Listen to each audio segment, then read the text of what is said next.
আজকে মানুষের যারা আছেন যদি আমরা মুনাফিকি না করি, মুখের সাথে কাজে যদি দিয়ে থাকেন, আমি লক্ষ জনতার সামনে কসম করে বলতে পারি আগামীতে ক্ষমতা দেবে ইসলাম, ক্ষমতা দেবে ইসলাম।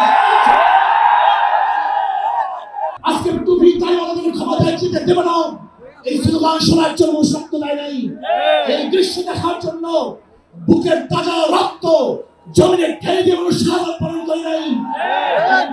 মানুষ শাহাদাত বরণ করেছিল এই জাতিকে মুক্তি দেওয়ার জন্য, কোরআন ও সুন্নাহর আইন বাস্তবায়ন করার জন্য।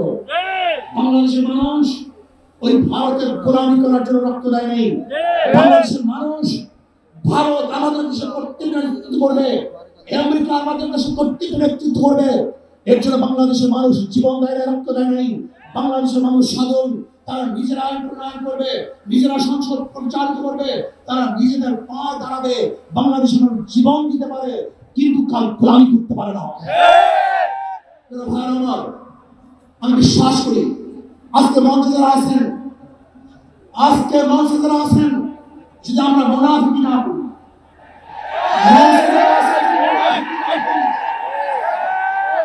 মুখের এবং কাজের কথা যদি একসাথে থাকেন, মুখের সাথে কাজে যদি দিয়ে থাকেন, আমি লক্ষ জনতার সামনে কসম করে বলতে পারি আগামীতে ক্ষমতা দেবে ইসলাম, ক্ষমতা দেবে ইসলাম।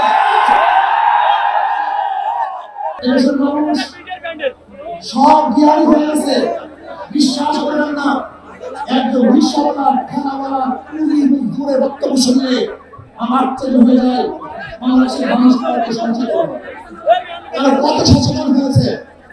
যদি আমরা মুনাফিকি না করি, যদি আমরা ঐক্যবদ্ধ থাকি, বাংলাদেশে একটা বাক্স ইসলামের নামে দিতে পারি, যেরকম আমেরিকা এবং ওই ইসরায়েল ইরানের আক্রমণকে ঠেকেছিল, মুহূর্তের মধ্যে নিশ্চিত করে দিবে।